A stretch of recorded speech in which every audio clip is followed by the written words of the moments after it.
Recording starting? Yep, go for it. All right. Good morning. Good morning. It's always the hardest part is getting started, right? Like that's the first word. All right. So in looking at this idea of conformity versus nonconformity, and how does that translate into the realm of social studies, which is really, that's what I do. And I looked at it from the standpoint and through the lens of how people see and perceive good versus evil.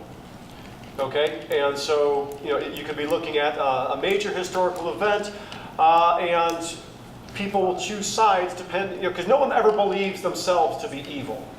All right, maybe in very rare circumstances. Okay, and I think everyone believes themselves to be good. Yet there's these conflicts that take place, whether it's locally, globally, whatever. It doesn't really matter. But the conflict, nevertheless, is going to be there, and so which raises the question of how do we perceive good versus evil.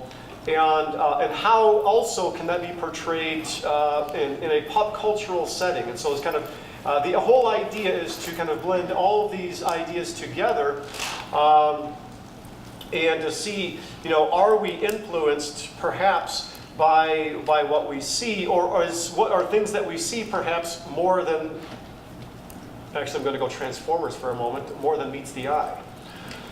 So without further ado, now you know a little bit of what we're getting into today. And why today? May the 4th be with you. And also with you. Okay, so a long time ago, okay, you know the whole bit. You better know the whole bit. If you don't, then this nonconformity is not allowed in this particular realm of awesomeness. Okay. And so, like I said, good versus evil. I'm going to share a picture here, and it's going to be a little bit more give and take. I don't always like just, some of you that are in my class might disagree, just speaking for 57 minutes. I prefer to have some student interaction and some feedback, and to kind of get some of your points, and you share your thinking with me. All right? And so I'm going to basically share a picture here, and we'll stop maybe a little bit, brief discussion on each one. Maybe one or two of you can volunteer your thoughts on the individual. So choose whether or not the picture makes you think of good. Do you attach this individual with good or with evil? Okay, now some of the pictures, some are going to be from science fiction, some are going to be from reality, and some are going to be reality that maybe you wish were only existing in science fiction. Who knows? All right. This is the part where you raise your hand and volunteer. Go ahead. Evil. Why? Because he's big and ominous and scary. It's big, ominous, scary. Well, he's meant to be like that. Meant to be that way? Okay. And so, but what about maybe his thoughts or his actions would make you connect to evil? Make the connection to evil. What is it that he does? Force chokes? Okay. Yeah. Kills all the younglings. Okay. Kills all the younglings, which even got Obi-Wan to laugh. If you look at the clip, Ewan McGregor could hardly keep a straight face when he was saying he was killing younglings. He had to cover his smile because he was laughing at the dialogue. Go ahead. I was going to say, I think he literally cut off his son's right hand. Okay, cut off his son's right hand. What about goals, aspirations? Go ahead. He wants to control, he wants all this power, he wants all this control over the galaxy. Okay, and then but now let's take the Empire altogether, right? And so, is the Empire an example of conformity or nonconformity, and why?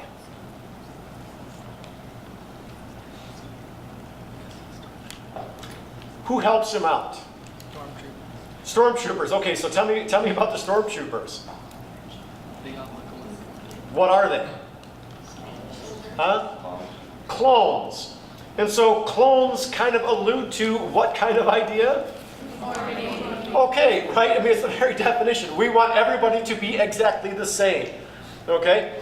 And so when you look inside the Death Star, what you're seeing is, okay, that the people that he is representing, right, is everyone looks the same. They're all dressed the same. They're all expected to act the same. They're all expected to be in line. And those who step out of line, what happens to them? Yeah, they get the force choke, right? And so certainly an example of conformity, but in this case where conformity would be attached then to apparently evil, is anybody saying that this is not a depiction of evil but good?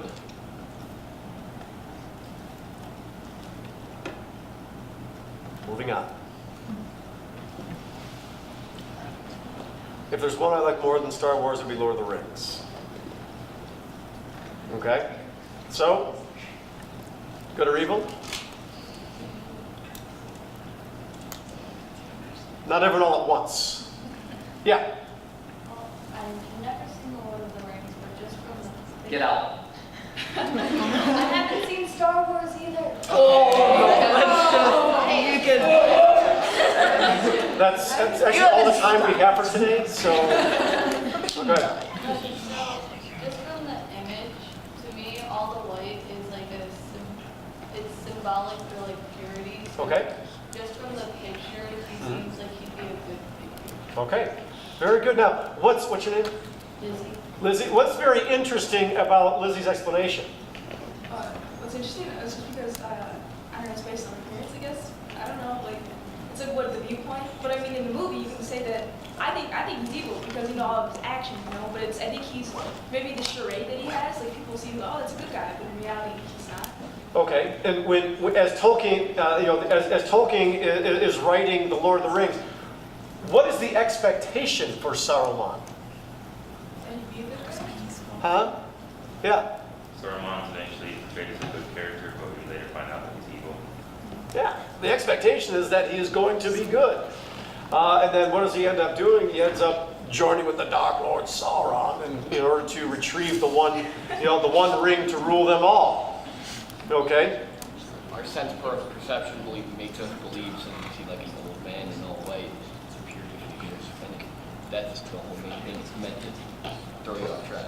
Okay, or the experiences of what we're told is symbols for pure or good. Okay.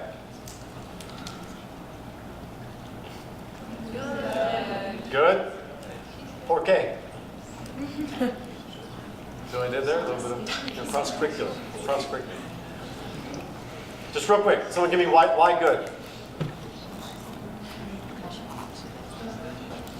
Seems like a hero. Huh? Seems like a hero? Okay. Yeah? Yeah. I go with like color association again, like the bright blue is kind of like really good. I think the Star Wars movies, all the bad guys like red lightsabers. Yeah. In the Star Wars universe, what are the colors of evil? Red. Black. It's great. Gray. And you can make an argument white. Okay, because with the stormtroopers, but it all kind of goes in with that red, the red, black, gray. All right.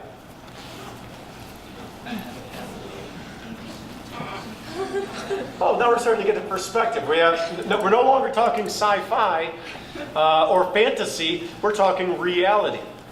Okay. Now this would be, in the realm of controversial figures, this would be like a softball controversy here. This is not really like major controversial figure, but within the avenue in which he works, perhaps there is some controversy. Yes. Wait, Mhm. yeah, I was gonna say good because he's like a champion and stuff, and he's like very Like me. dedicated. Yes, thank you. Okay. Yeah. All right. Go ahead. I would say good, he said charity. Okay. Done a lot for charity. All right. Are there some LeBron haters out there? Go ahead. Well, not necessarily a front hater, just from the picture, he looks very big and intimidating and scary. If you didn't really know kind of. Okay. All right. Yep. Pretty ripped. Yeah. Yeah. His fist is like he's got a fist. Yeah, and standing maybe in an intimidating manner. Okay, possibly, sure. Okay. So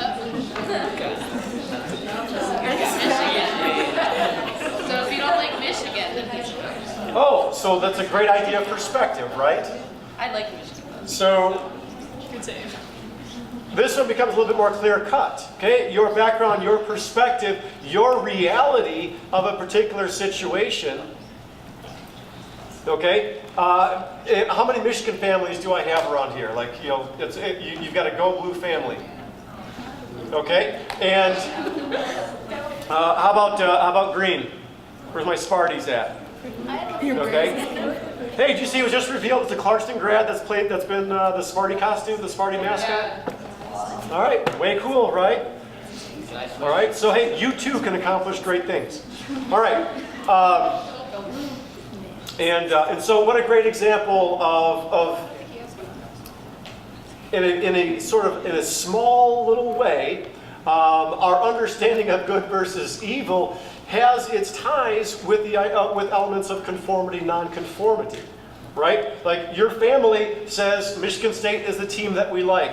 We're going to root for, root for. I don't even know how the white song goes. I'm a Michigan guy, all right. But march right through for MSU. That's what we do, okay? And so then you see this and you're like, okay, this guy is evil, or if you're Michigan State, like this guy's no threat, perhaps. Depending on your perspective, but you can understand that your life experience has dictated your interpretation of good or evil in this particular situation. Okay? Chances are, if you're green, you don't really like this guy. You might not call him evil, but I'm just kind of going to the nth degree. Okay? Oh! Evil! Okay, well, all right. That's a great quote. Moving on. He's right here. We can't go through. Okay. All right. Okay, we got just a couple more here. How about Yoda? Good or evil? Go ahead. Good, because self-implementation and emulating good thoughts, I guess. Okay. So for the Jedi. Okay. Now, during the time of the Republic, before the dark times, okay, before the Empire, during the time of the Republic, when you look at the Jedi Council, how does that differ from, let's say, when looking at the Empire? How does the Jedi Council differ from the Empire? Yeah. It was a council, and there wasn't just like one singular leader. Okay. All right. And so a group of people that are collaborating. Okay. What else? Yeah. Well, you talked about how the Empire has to wear all the same kind of things, and it's very orderly, and then the Council just has their own unique style and personalities. Okay, and then kind of building on that idea, what else do you notice? I mean, are there a bunch of Yodas on the council? No. Okay, who's on the council? What's the makeup of the council? You don't have to give me names, but just give me a description. Yes. Huh? All kinds of different races, yeah. Yeah, it's incredibly diverse. It's an incredibly diverse group of beings that say, okay, you all have a say in kind of the outcome of the galaxy, in what it happens to be. But what's interesting is within that, and that's why I want to be careful not to go into the idea of saying that conformity is evil and nonconformity is good. I want to be careful with that. I'm saying it's all based upon perspective, because within the Jedi Order, even within the Jedi Order, you're expected to conform. Okay, I didn't put the clip on. I've got a couple of clips for you today. I didn't put this clip in there because it's from episode 2. No one wants to see that. But there's one part of episode 2 where the one character that Anakin Skywalker, who's going to become Darth Vader, is riding in an aircraft basically on a planet in the midst of a battle, and his love interest Padme falls out of this vehicle, and he's like, "We've got to stop and get her." And then his master says, "No, you're part of the Jedi Order. You'll be expelled from the Jedi Order because attachment is forbidden. And so being part of the Jedi Order means that you must conform to what the Jedi expectations happen to be. Okay? So as we're going through all this, an important point to make sure is that we're not attaching, as we're talking good and evil, we're not attaching good or evil to conformity or nonconformity. There's elements of conformity that can be considered good. There's elements of conformity that can be considered evil. It just kind of depends upon your perspective of what is good or evil and your life experiences, which then dictate that. Okay? We good?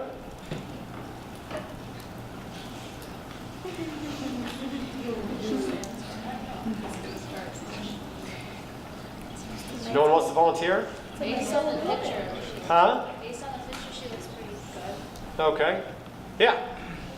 Again, we're talking perspective, right? So when we looked at LeBron James, we had a dialogue about depending on your perspective. Same thing with Michigan State. Mhm. You know, for me, despite my political affiliations, I think about policy. Certain policies, she's super evil, right? Other policies, she's clearly a humanitarian. Sometimes those really conflict. It makes it a really hard dialogue to have. Mm-hmm. And it boils down to prioritizing. Mm. So if I prioritize your humanitarian stuff, I'm going to see her as maybe the lesser of two evils. If I prioritize some of the things where her policies seem to be hurtful on an international scale versus a domestic scale, I might see her as the worst of two evils. Right. And what's in kind of continuing on that idea, and and a challenge I think that we really have as a society right now is we seemingly have an inability to be able to I don't know if compartmentalize is the right word, but as Mr. Isley's saying, he said, okay, I can see in these aspects here that there's goodness, but I can see in these aspects here there's evil. When it comes into the political realm, we've almost entered into a situation where we refuse to admit the person that we support has ever done anything wrong. Or, on the flip side, the person that we don't support has ever done anything right or good. Okay? Kind of interesting that it's kind of come to that. Do we have the ability to offer perspective on certain events and even our own opinions? Can we set that aside and say, well, I don't agree entirely with what this person is or what they do, but this thing that they did is in fact good. Or I really like this person, but this thing that they in fact did is evil. Okay? Or do we conform to what the comment sections after every article say? Right? And that's where the names start coming out. Go ahead. Did you have no? Okay. Okay. And, and we're equal opportunity here, so let's go. We'll throw this one up, last one. Okay? And it's the same idea, same concept, you can apply it. Okay? And as you're going through that, for those of you that maybe were apt to like the first one and not like the second one, again, can you apply that? Can you apply that idea? Can you compartmentalize and say, well, supporting a singular policy isn't necessarily supporting the entire person, so on and so forth? Okay, like, can you admit, can you get past your own backgrounds that says this person automatically good, this person automatically evil? Okay, so I think you understand the point here. All right, so conformity as good versus evil. We simply choose whether or not to conform based on our perception of good or evil, right?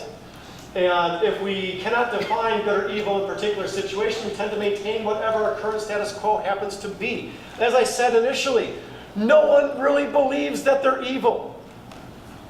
Okay? In years past, the people that you can attribute to doing great evil things, okay, let's just throw the big names out there. Let's just go ahead and throw Hitler out there. Let's throw Stalin out there. Okay, and there's a cornucopia of others. All right? Do you believe they believe themselves to be evil? Certainly not. Okay? Yet, I would anticipate that 100% of you would say, yeah, these people are evil. Okay? And so it's based upon when it's unclear what is good versus evil, you kind of revert back to the status quo in terms of this is what I know, this is what I will default on. Okay? And so I just kind of put a couple of examples up there. So like perhaps it's your stance on the idea of white privilege. Okay, we're not here to argue or debate whether or not this is a real thing, but the reality is that people believe it's a real thing. Okay, so whether it's real or not is not the issue of what we're really discussing here. Okay, the fact that people believe it is real or it's not is a reality. Okay, and based upon that life experience, and so then do you view that situation as good or evil, as doing good or doing evil, or being destructive or creative? Okay, that sort of dichotomy. Okay, and the same thing could be said, okay, views of the Vietnam War, war in Iraq, any sort of major hot button issue can be lumped into the same idea. Okay? And I had to I attribute it to Atticus Finch, but it's really Harper Lee. You never really understand a person that you consider things from his point of view until you climb inside his skin and walk around in it. And so that's kind of the idea of perspective. And so easy to label someone who has an opinion that's different from yours as being out of touch with reality, as being potentially evil. But do you seek to actually understand how they got to that idea or arrived at that conclusion that you consider to be wrong? Okay? So, kind of interesting. All right. So, Jedi versus Sith. This is the classic idea of good versus evil. At first glance, Jedi appear to be the nonconformists, as they are far more diverse. We've discussed that, and exist more on the fringes of society while subscribing to the idea that truth is based upon a point of view. Okay, and so I told you, we can't have May the 4th without at least a few. And hopefully the speakers are on. There we go.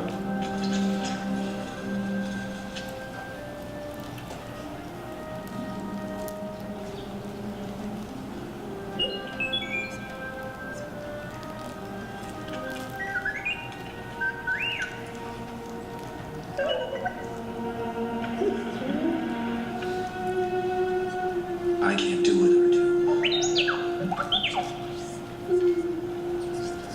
It can't go on alone. Yoda will always be with you. Obi-Wan.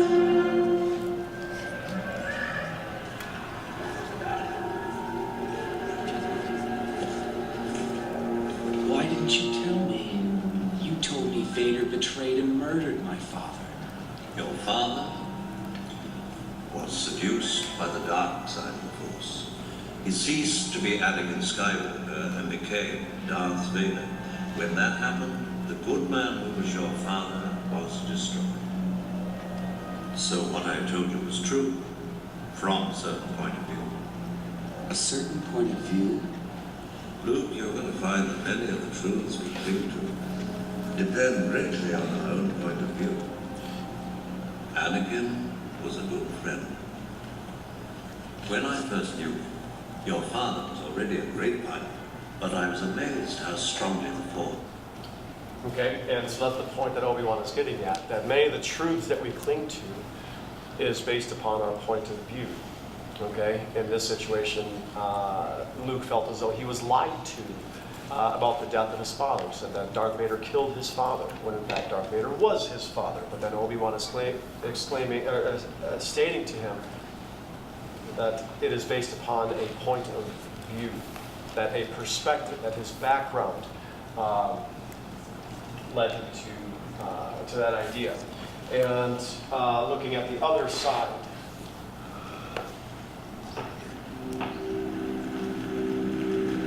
Anakin, you know I'm not able to rely on the Jedi Council. And they haven't included you in their plot. They soon will. I'm not sure I understand. You must sense what I have come to suspect. The Jedi Council want control of the Republic. They're planning to betray me. I don't think that... Anakin, search your feeling. You know, don't you? I know they don't trust you.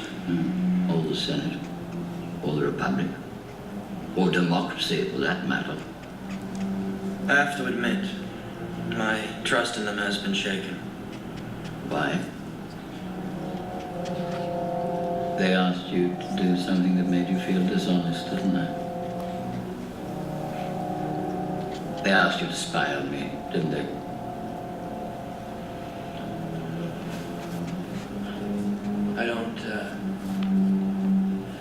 I don't know what to say. Remember back to your early teachings. All who gain power are afraid to lose it, even the Jedi. The Jedi use their power for good. Good is a point of view, eh? The Sith and the Jedi are similar in almost every way, including their quest for greater power. The Sith rely on their passion for their strength. They think inwards, only about themselves. And the Jedi don't. The Jedi are selfless. They only care about others. Good is a point of view. Can you do the other one? Huh? From my perspective, the Jedi are evil. Are you do that clip? It's perfect. I don't think I have that one on there. And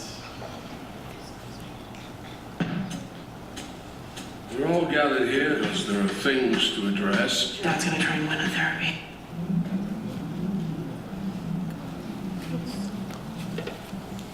Chancellor, we've just received a report from Master Kenobi. He has engaged General Grievous. Any hope Master Kenobi is up to the challenge? I should be there with him. It's upsetting to me to see the Council doesn't seem to fully appreciate your talents. Don't you wonder why they won't make you a Jedi Master? I wish I knew. More and more, I get the feeling that I'm being excluded from the Council.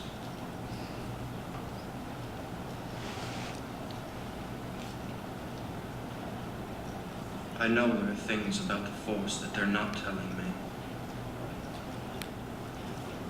They don't trust you.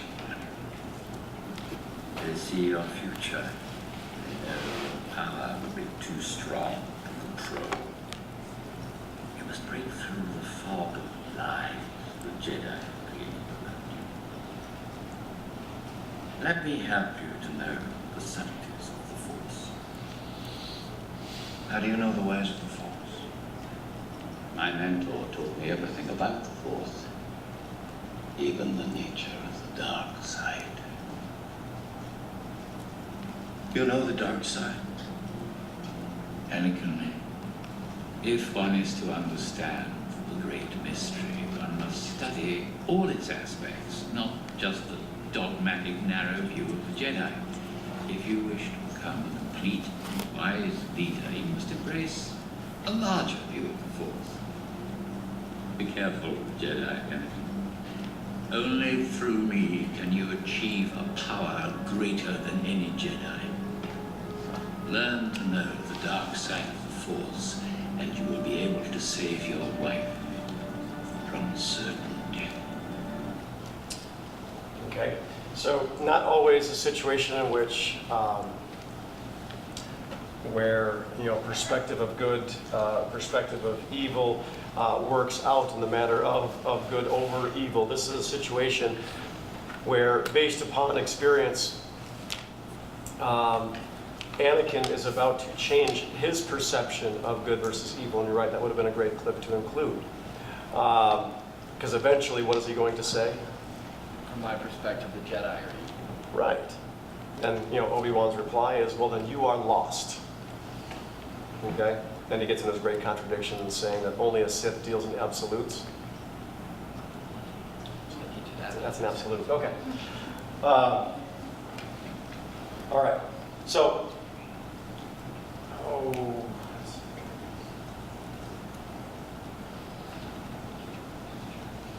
stay with me for a moment here. Okay, good. So, for 40 years, Star Wars has entertained fans. Sometimes there's other words attached to it. By the millions. But what is it about? Is it a space opera or something far deeper? This is just one where Yoda explains the Force, so I won't put that through there. But George Lucas, the original creator of Star Wars, drew upon themes from history in which people had admittedly difficult choice to conform or not conform. Okay? The themes of Star Wars and good versus evil show up throughout the saga as well as history. So this is not just, okay, looking at how does pop culture view good versus evil, or how do we look at politicians, how do we look at people in our community and judge whether they're good or evil. Okay, the themes that show up, these sort of cyclical themes, are ones that have been drawn upon, particularly in items like Star Wars or Lord of the Rings, have been drawn on from things that actually have happened and existed. And so, like in the case of Star Wars, it's drawn on themes from ancient Rome. And so going back to even Episode 1, where there's a scene with a series of pod races between a young Anakin Skywalker, and if he wins this race, then he's freed from slavery. Okay, and this draws back to the ideas of ancient Rome. And looking at the old chariot races or the gladiatorial games in the Colosseum, which served as a distraction. Okay, which served as a distraction, because let's not forget, in Anakin's situation, the planet of Tatooine was a planet of slavery. Okay, and so then how do you get people to accept that? Remember, we talked about status quo. How do you get people to accept that status quo of slavery? You distract them from the reality that their life is not in a good situation, that their life could be better. Okay? How do you distract them? Hey, watching these pod races, that's a lot of fun. I forgot that for this 1 hour that my life is hard and difficult. I'm just going to kind of enjoy this. Okay? It is a distraction. Okay? Lucas draws upon that when he's showing Star Wars in the same way that we draw our own distractions. Okay, the same way that we draw our own distractions from the things that take us away from the realities that are in front of us. I'm not saying it's a good thing or a bad thing, but it is a reality. Right? Like I can't sit here and worry about social justice. I'm busy playing Fortnite. Okay? Same thing. It's a distraction in that sense. Okay? Lucas draws upon that theme and how potentially evil can endure through that idea of distraction, and that was seen through the ancient Rome as well as in Star Wars. Nazi Germany, that's already been discussed. The idea of uniformity within the Death Star draws upon Nazi themes. We talked about the colors of the Empire. What are the colors of the Empire again? Red, black, gray. Okay, so what are the colors of the Nazi flag? Okay, so there's like direct symbolism there. Okay, elements of Napoleon Bonaparte becoming an autocrat, general political science theory, and just looking at the benefits, the pros, the cons, how fragile democracy happens to be. This experiment that we call freedom, okay? It's an extremely fragile idea, okay? And somehow, at least in this country, we've made it work for more than 200 years, but it's extremely fragile, okay? And that's why philosopher John Locke said we all have to be educated, because democracy is so fragile. Okay, and of course themes of religion within the Star Wars universe as you're looking at elements of Hinduism, of Buddhism. If you want to get into the ideas of the chosen one, then perhaps there could be some Christian allegory mixed in there as well. Okay? And so drawing on themes that are bigger than what it happens to be. All right? And so how does the Star Wars universe really address this idea of conformity and nonconformity? It draws on it through allegorical references to things that have actually happened or things that we are familiar with. Why is the story so good? Why does it resonate? Why is the Han Solo movie that's coming out? Why is it going to be why is it going to sell out? Because that's the 10th movie in the entire series, and number 11 is going to come out next year with actually episode 9. If you don't know what I'm talking about, that's a little bit confusing. I'm not going to go into it, but we're talking about 10 or 11 Star Wars movies, and every time people come out in droves to go watch it. Okay, why will Isley and myself go to the midnight showing of Solo? May 25th. Woo! We can't get enough of it. Right? Because it speaks to us where we're at. There's something about the story that resonates with us, and we like the idea of being able to very clearly identify good versus evil. Perhaps that's one of the reasons why Episode 8 isn't as well received, because all of a sudden the lines are blurry. Okay, and so is that my last one? Okay, so where to go from here? Is conformity and nonconformity inherently good or evil? As I mentioned before, I'm not here to answer that question. Okay, you answer that question based upon your life experiences, but the challenge or to actuate is, do you have the ability to challenge your own thinking? Okay, and which, if that goes against your peer group, if that goes against what your parents have to say, or your family, or the people who influence your life, that's a pretty bold move. All right? Because then their perception of you could change drastically. You go from good to evil. Right? And so that is a difficult aspect of where we're going with this. So what does it mean to be accepting of others? And what are the limits of acceptance? So, does acceptance mean agreement? So, I don't know. And are conformity and uniformity synonymous? These are just thinking questions.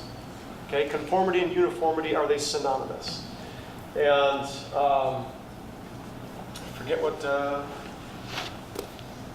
exactly this link was.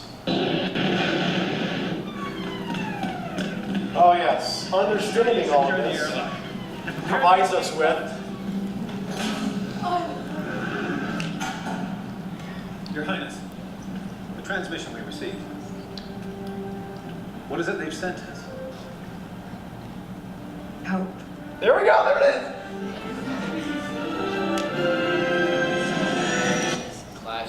Okay, so understanding these principles of kind of perhaps even challenging your own thought processes, and understanding the pressures of conformity versus nonconformity and how we perceive good or evil, understanding all this perhaps gives us hope. Okay? And there's no way I can end, if you write anything, I can never end May the 4th. to get grounded. I write pretty much Star Wars idea without.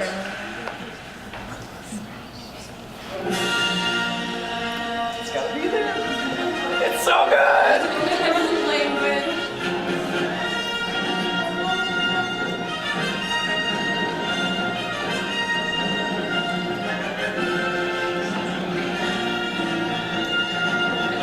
Why are you staying up, Mr. Isley?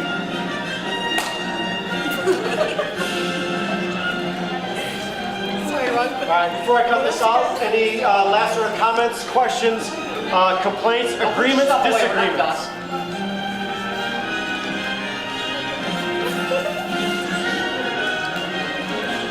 Nothing? No thoughts? Agreement? Disagreement? Observations? You can talk for a second. Don't you cut it off. No! Yeah, we're cutting it off. Turn it down. So, a number of years ago, to get back to the why Star Wars hits so many people, and you may not be a fan or never watched it, which makes me like you even less than I probably already don't like most of you. I know, Allie's another one, Lizzie. Who else has never seen Star Wars? No, don't point at me. So, a number of years ago, there was Joseph Campbell came out with a book called A Hero with a Thousand Faces. And he explored the archetypes, which is a phrase that I don't think I've used enough in our language arts classroom, that really talks about kind of the stock characters and stories and how they've been built from the dawn of time. And he goes all the way back into the idea that at the same time, all across the planet, in different cultures, there's this evidence that suggests a collective unconscious. And although he was a scientist, he was also very spiritual. And he understood the idea that because at the same time, all over the world, human beings of different cultures were drawing similar paintings and pictures on cave walls with no form of global communication, there was a sense that there was something in us that connects us, something that drives us to recognize certain things as valuable or not valuable, as good versus evil, and so on and so forth. And he does if you ever want to watch it, he does these incredible interviews with a guy from PBS, essentially Bill Moyers, and he talks a lot about Star Wars and what was done with it, and how the creators of Star Wars were really mindful about mythologies and how very similar in every religion that the concept of immaculate conception, death and rebirth, the forgiveness of sins. Although we have claimed this thing to be solely Christianity, it exists in religions well before Christianity and the historical Jesus. And he talks about the mythologies that exist across cultures, across the span of time, and how these ideas about us as humans and how we process our experience, our human condition, which is a part of your question, in similar ways. And there's modern day proof that you guys might be able to relate to. If you've ever talked to somebody who you've never talked to them about this before and they've had a similar dream. You know, that comes from a sort of a social collective consciousness of certain anxieties. For a long time, the cliche one is, I show up to school without pants. There's one that I've heard where people can't get to school and they can't remember their locker combination. Right? And they're like, I gotta get to class and I can't do it. And I'm like, and I'm trying and I think I'm doing the numbers, and your whole dream is you frantically trying to get this lock undone. Now, it may not be that picture in your head, but that feeling is similar across consciousness for people. My wife and I were together for nearly 10 years before we had a conversation about how years prior we had been having very, very similar dreams. We were in college, and the dream was you forgot that you registered for a class, and it's the last day of class, it's the final exam, and you have to get to the class and take this final exam and pass, and you hadn't gone all semester. And I told her, I'm like, man, I had this dream, and I've had it so many times. She was like, shut up, we've talked about this. I'm like, no, I've never talked. She was like, I've had that dream so many times, right? And so we started talking to friends about it, and they're like, oh my God, I've had that same dream. We've never talked about it before to anybody. We've never seen anything like that on TV. And so there's an element of the human condition, conformity and nonconformity, these archetypes, and even spirituality that all kind of fit together. That there's something in us as humans, and you can call it spirituality or whatever you want to call it, or just socialization and the kind of side effects of sociology and psychology that links these ideas for us. They have an impact for us. And that's where a lot of people's passions come in, right? This is something that I've really connected to from the time I can remember. And it might be something that innately, whether you want to call it genetically or socially, was already in you. You're predisposed to it to a certain degree. along, kind of continuing on, I read various news sites every morning, and this one was on the CNN page just this morning. So the spiritual message hidden in Star Wars. And actually, in reading through the article, it addresses a lot of the different and how American culture has viewed and responded to religion and or spirituality has changed along with, like Star Wars has changed with America along those lines. And so I'm not saying I necessarily agree with the article, but it's a very interesting article. And so, like in the late 70s, there was a time frame that in the United States, it was kind of this post-hippie movement, and so which is then going to the communes. And a lot of these communes really gravitated towards Buddhism. And so a lot of the early elements within the original trilogy was very strong in Buddhism.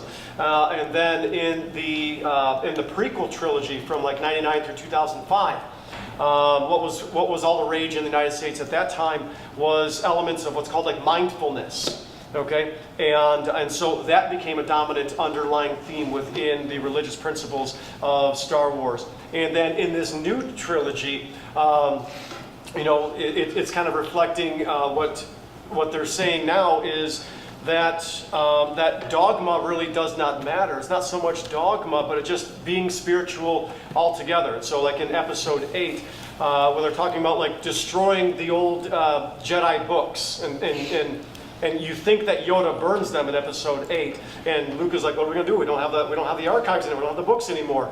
And then, what the idea is that Rey has everything that she needs. She already has the spirituality within her. She doesn't need to get it from a book, which kind of reflects some of the ideas of how culturally the Western world is increasingly viewing elements of religion. And that idea of religious knowledge systems and the dogma of texts and antiquity of ideas that try to be passed from generation to generation, you can translate that to another curriculum and take a look at psychology. There's been studies done of children at a very young age, pre-verbalization, brain studies where they're in situations with other children and other children are given more of something than they are, and even though they can't even count, they can visualize the fact that that kid has more Cheerios than I do, and there's a brain reaction. And that brain reaction is the same brain reaction for children of verbal age when asked, "How did you feel?" "I felt slighted. I felt that was essentially unjust or not fair."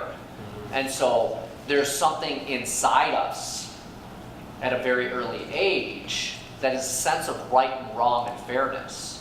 And so connecting it to the idea that we don't need these books, you have everything inside you, that there's like, in most people, and although some people maybe struggle with it when it looks like conformity, right? Some people's sense of right and wrong might not conform to others. But there's a sense in the human condition that we're born with a sense of fairness, that we understand it from birth, that we don't need a text to tell us, or an adult to tell us, or whatever the case. That this is right or this is wrong, that we're kind of born with it. Questions, comments, further discussion of this topic? Okay, hopefully you guys can work some of this into your discussions with the group.